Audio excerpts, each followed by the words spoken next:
King Valus stood on the balcony of the royal palace, his eyes fixed on the horizon. The vast expanse of stars shimmered above the planet Ivorus, but the beauty of the sight brought him no joy. His thoughts, as they had been for the past 2 years, were consumed with the loss of his daughter, Princess Lysandra. She had disappeared without a trace, a bright young woman who had left the palace on a diplomatic mission to a nearby world and never returned. The news had sent shockwaves through the kingdom. A storm in deep space had wrecked her ship, or so they thought. The reports were inconclusive, and the search had turned up nothing. For months, King Valus had held on to the faint hope that Lysandra was still out there somewhere, but as the years passed, that hope began to fade. Now, 2 years later, he had accepted the harsh truth. Lysandra was gone. The thought of her, a daughter he had once cherished, now lost to the stars, was a constant ache in his chest. The kingdom, too, had felt the weight of her absence. People whispered about the heir to the throne, and without Lysandra, many wondered who would rise to lead. But King Valus had no interest in that. His only concern was the memory of his daughter. "You must move forward, my king," said Lord Edric, the king's most trusted advisor. His voice was gentle, but there was an unmistakable firmness behind it. "The people are looking to you for guidance. They need to see that Ivorus is strong, even without Princess Lysandra." King Valus turned toward his advisor, the stern lines of his face softening for a moment. He had not been a king who was easily swayed by the thoughts or feelings of others, but Lord Edric's words carried weight. "I know," King Valus replied, his voice low. "But how can I move on when she's still out there, somewhere?" Edric's expression was unreadable. "You must face the truth. Your daughter is lost. We must look to the future." The king did not respond. Instead, he stared out at the stars once more, imagining his daughter's face, her laughter echoing in his mind. He could almost hear her voice calling to him from the dark expanse of space. But no matter how hard he tried, he could not bring her back. The galaxy was vast and his reach limited. 2 years had passed since her disappearance, and the people of Ivorus had begun to move on. Some had even begun to forget her, caught up in their own lives. The courts had spoken of a potential marriage alliance to secure the future of the royal family, and whispers of a new heir had begun to circulate. But none of that mattered to King Valus. He had no interest in remarriage, no interest in anything other than finding Lysandra.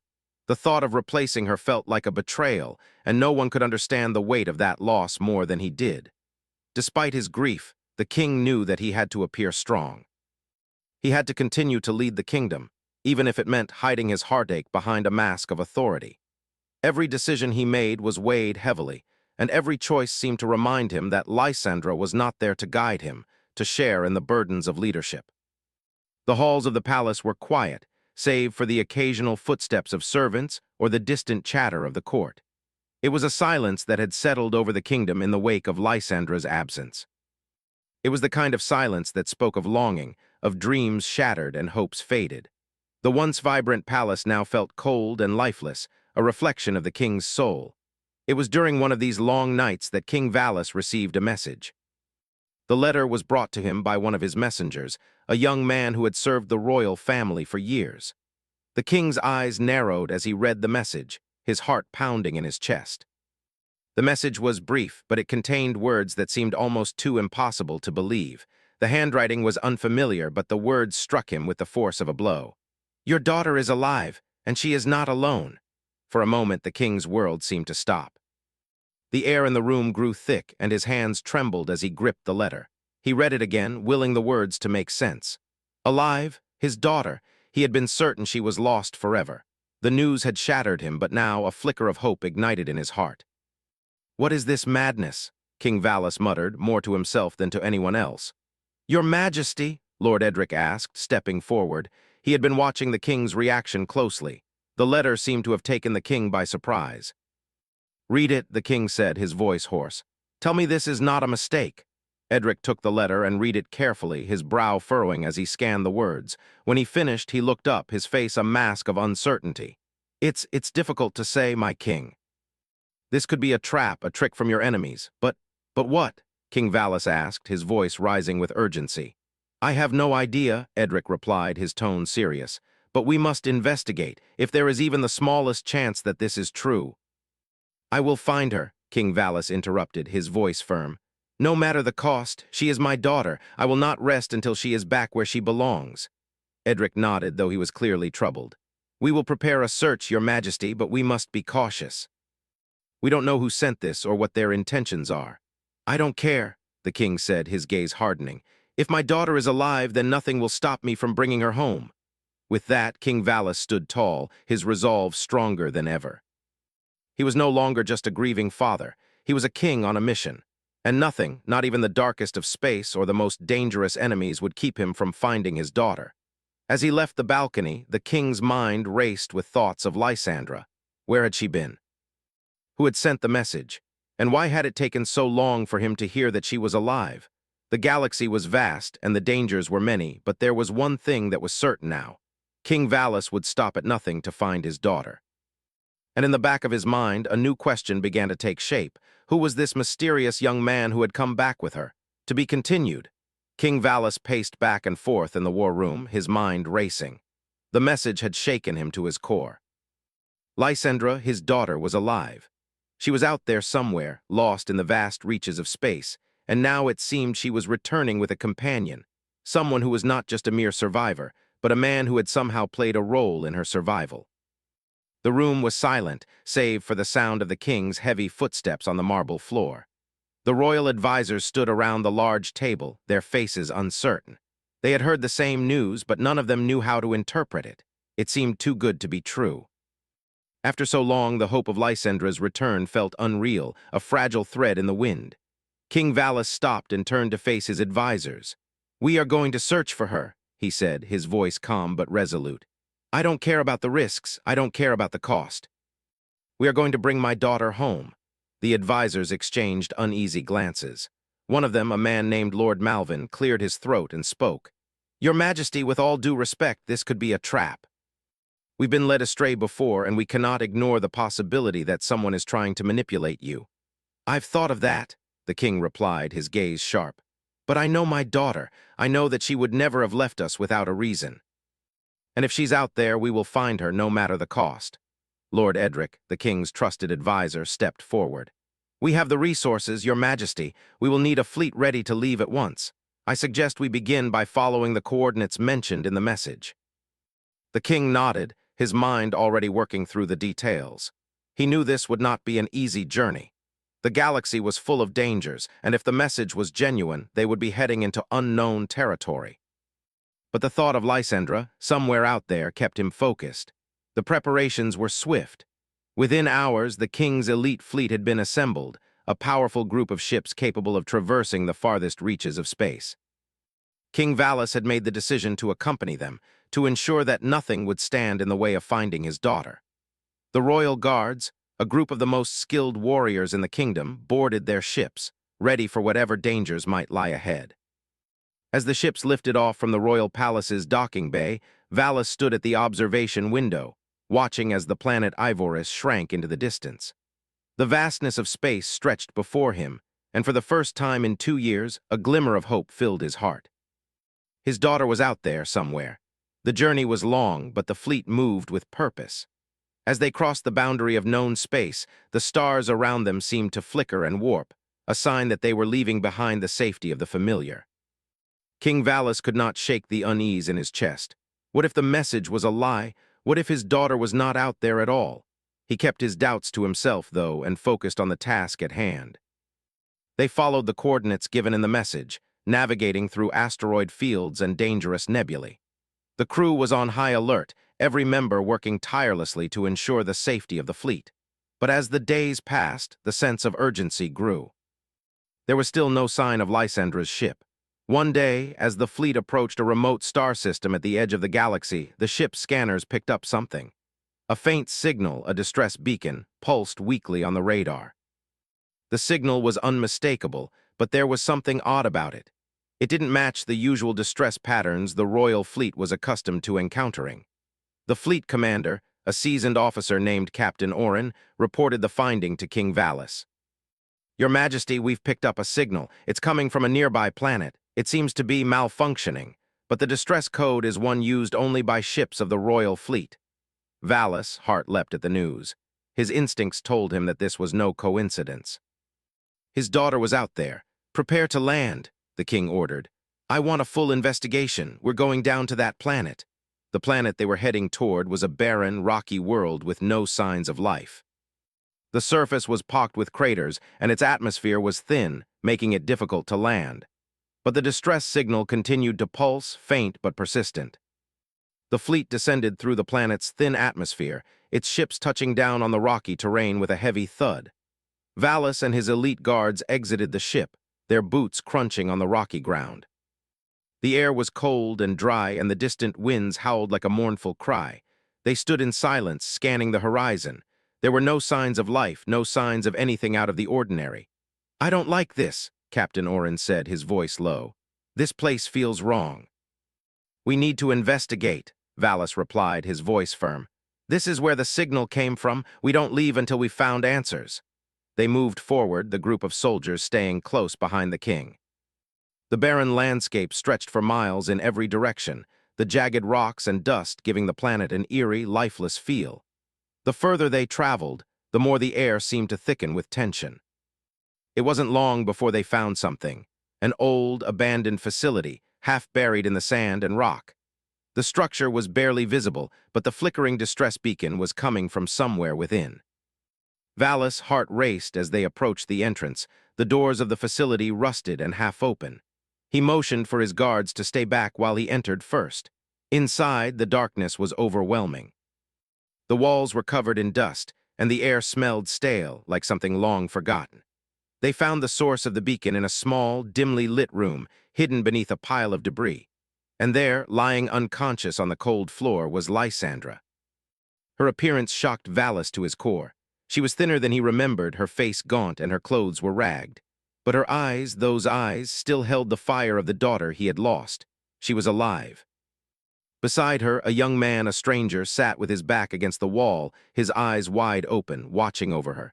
His face was marked with exhaustion, but there was an air of quiet determination in his posture.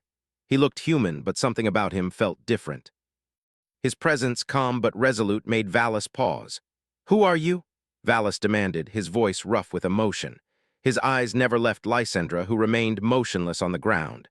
The young man stood up slowly, his hand instinctively going to the weapon at his side. "I'm Kieran," he said. "I'm the one who found her, and I'm the one who kept her alive." Valis' gaze narrowed.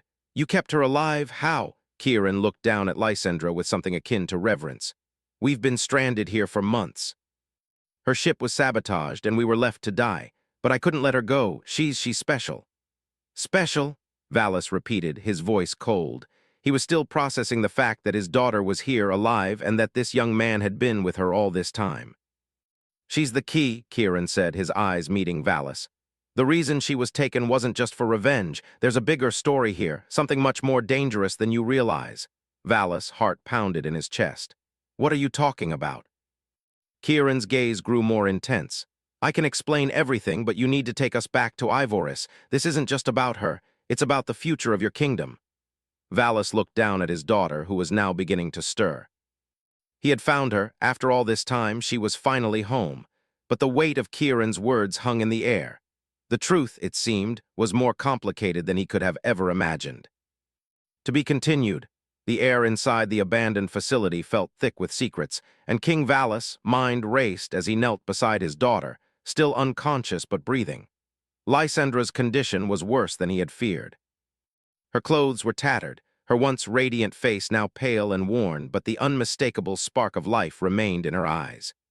It was as though the universe had decided to rip her away from him for reasons unknown, only to give her back, scarred and changed, but alive. Kieran, the young man who had claimed to have saved her, stood just a few feet away, his eyes full of concern as he watched the king's every move. There was a strange mix of gratitude and wariness in his gaze. Valis studied him for a moment before rising to his feet. He didn't yet know whether to trust this stranger, but there was no doubt in his mind that Kieran had kept Lysandra alive against all odds. Kieran moved closer, his expression gentle as he placed a hand on Lysandra's arm, checking for any signs of distress. "She should wake up soon," he said quietly. "The journey back to Ivoris, it's been hard on her, but she's stronger than she looks." Valis barely acknowledged the young man's words, his focus entirely on his daughter. The moment he had longed for, the moment when he would finally reunite with Lysandra had arrived. But there were no celebrations, no joy in his heart, only a deep, unsettled feeling that grew stronger with every passing moment. What had happened to her? What had they endured?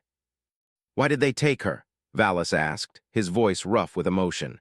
He hadn't planned on speaking so soon, but the need for answers clawed at him. Who did this to her, and why was she left here on this god-forsaken planet? Kieran hesitated before answering, his gaze shifting to Lysandra's unconscious form. I can't tell you everything, not yet. There are things, dangerous things that go far beyond this planet and beyond your kingdom. But I can tell you that she was taken because of who she is, because of what she carries with her. Valis frowned, his confusion mounting. What she carries? What does that mean? Kieran took a deep breath, his posture tense, and then he spoke, his words slow but heavy. Your daughter is part of something much larger, something that has been hidden for centuries. And I'm afraid there are people, powerful people, who would do anything to control what she holds inside her.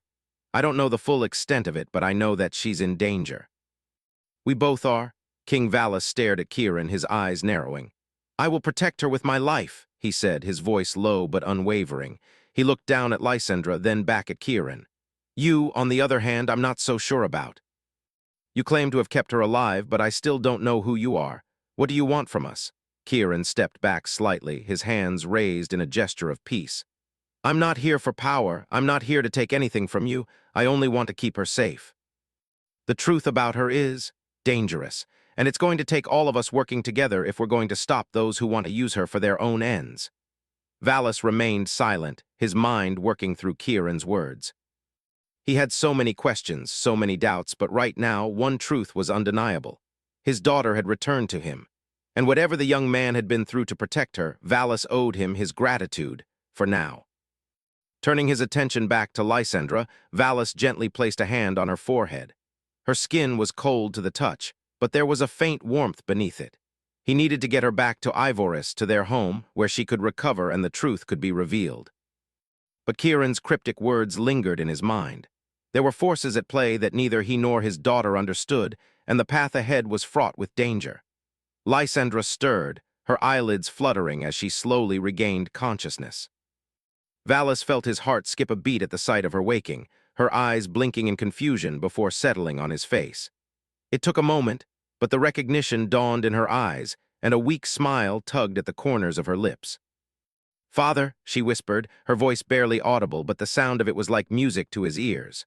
Her voice was a lifeline, pulling him from the storm of uncertainty that had consumed him for so long. Yes, my daughter, Valis replied, his voice trembling slightly with emotion. It's me, you're safe now. Tears welled up in Lysandra's eyes as she reached out with trembling hands, and Valis took them in his own, holding them tightly. She was back, she was here. But the weight of everything she had been through was evident in her fragile frame and the exhaustion in her gaze. I didn't know if I would ever see you again, she murmured, her voice breaking. I've missed you so much. Valis' heart ached as he gazed down at her. He didn't know what had happened to her or how she had survived, but he did know that this moment was everything. They were reunited, and that was all that mattered for now. I've missed you too, more than you can imagine, he said softly, wiping away a stray tear from her cheek. But you're safe now. We'll take you home, you'll rest, and we'll figure out what happened, together. Lysandra nodded weakly, but her eyes darted toward Kieran, who had stepped back to give them space. She seemed to hesitate before speaking again. Kieran, she said, her voice filled with gratitude. He helped me. He kept me alive when I couldn't do it myself. I owe him everything. Valis followed her gaze, his eyes narrowing as he studied Kieran. There was something about the young man that unsettled him, something he couldn't quite place. He had saved his daughter, yes, but there was still much he didn't know. Still, Lysandra's words weighed heavily on him. She trusted him, and for now that was enough. You've done more than I could ever ask, Valis said to Kieran, his tone sincere though still guarded. I will not forget this. Kieran nodded, his expression stoic but grateful. I only did what needed to be done. The moment lingered in the air, thick with the weight of unspoken words and unresolved questions. King Valis knew they had much to discuss, much to uncover. But for now, the most important thing was to get his daughter back to the safety of Ivoris. Whatever had happened during her absence, whatever dangers lurked in the shadows, he would protect her with everything he had. "Let's get you home," Valus said, his voice resolute. "We've wasted enough time. We'll head back to Ivoris, and there we'll find answers." Kieran glanced at Lysandra, his gaze lingering for a moment before he spoke. "There are things you don't know about, things that go far beyond your kingdom. But yes, I'll come with you. We need to prepare for what's to come." Valus nodded, though the unease in his chest grew. He didn't know what Kieran meant by that, but he could feel it. The shift in the air, the impending storm. Whatever forces had conspired to take his daughter from him were far from finished, and the road ahead would be anything but easy. With Lysandra's hand in his and Kieran by their side, Valus led the way back to the ship, his mind already racing through the possibilities. They had found her, but now they would face the consequences of the secrets that lay hidden in the depths of space. And whatever danger awaited them, Valus would fight it with everything he had. His kingdom, his daughter, and everything he held dear depended on it. As the fleet lifted off from the barren planet and made its way toward Ivoris, King Valus stood at the helm, his gaze fixed on the stars ahead. The future was uncertain, but for the first time in years he felt a flicker of hope. He had his daughter back. Now it was time to uncover the truth, to be continued.